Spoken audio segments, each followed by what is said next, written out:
Well, we're here because we oppose the British occupation of the north of Ireland. They've been here 700 years, and it's about time they got off, because what they've done to our people is to kill them and take the land and exploit them, and we want them out. It's Ireland, not England. Ireland belongs to the Irish. The solidarity between the Irish and the Latino, Chicano, and Mexican people shouldn't come as any surprise to those who have studied a little bit of history.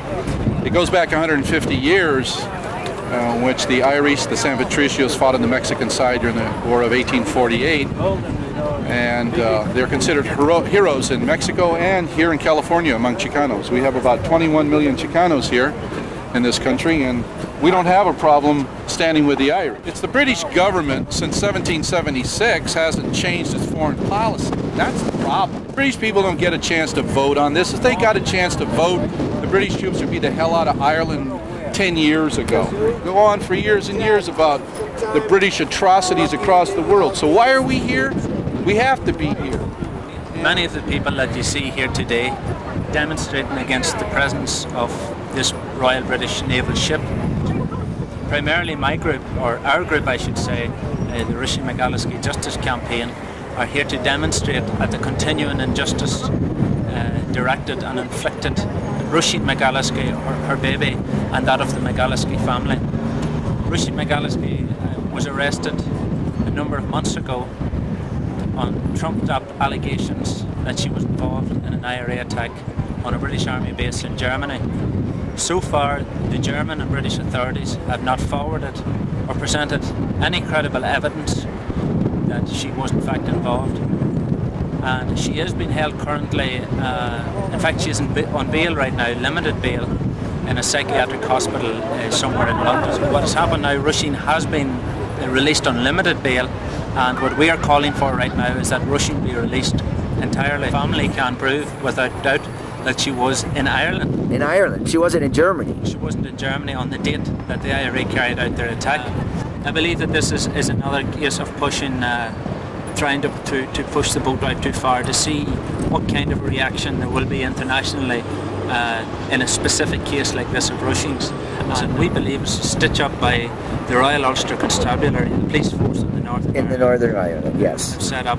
Roisin's mother is world-renowned international civil rights activist Bernadette Devlin McAliskey, and there was an attempted assassination on her and her husband, that's Roisin's mother and father, in 1981. 1981. And the British Army lay outside the house while the pro-British death squad came and broke down the door and went in and shot Roisin's mother and father multiple times in their body.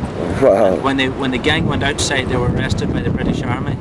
And the British Army... But the British Army seems like maybe they were there when they went in. Yeah, they were in collusion. In fact, the British Army, a soldier, a member of the parachute regiment, did say to Bernadette when we went into the house, and upon being asked the question, why did you not arrest the gunmen coming in, the soldier replied, well, to tell you the truth, Bernadette, we were instructed to arrest the gunmen coming out but not going in. Could you give me an overall picture of this thing? I mean, like, what's going on? This potato famine, for example, I heard about it. Well, I refuse to call it a potato famine because I don't believe there never was a famine in Ireland. I believe there's maybe a food shortage, but I do believe that the British authorities at that time were carrying out a campaign of genocide against the Irish race. The Irish race fractured in half at that time.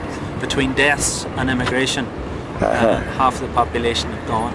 And there was a lot of good food. There was plenty of corn and wheat, and there was plenty of good potatoes. But the British Army, the British government shipped all the good food out at that time on their ships, like this here behind us today, out to their soldiers in India and everywhere else around the world. Human rights violations are being carried on a day and daily basis. I was in Ireland last week and just back a few days, and I seen brutality. I actually had to intervene in a situation myself to protect a young guy from getting beaten up on the street by the security forces in the north of Ireland. And it's just ongoing on a day. In fact, that particular day, the Queen of England came to visit the local town where I come from. And how the security forces dealt with the local population was just to stop them on the street and systematically beat up each and every one of them.